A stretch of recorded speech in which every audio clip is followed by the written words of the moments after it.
ginikanan magkonsimisyon, kay ang batasan dili makaon.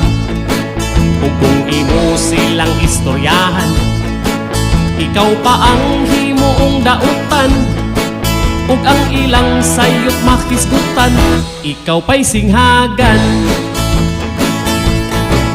Ang gusto lang sa mga ginikanan, nga ang sayop inyong mahibawan, kay gusto nilang inyong makitaan ang tarong nga dalan.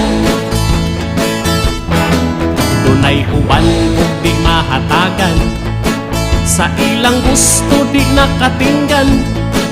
Dayon iyak kang saput-saputan, magsakit sad ang imong dughan. Ug ang wala nila nahibaw-an, ang sakripisyo sa ginikanan.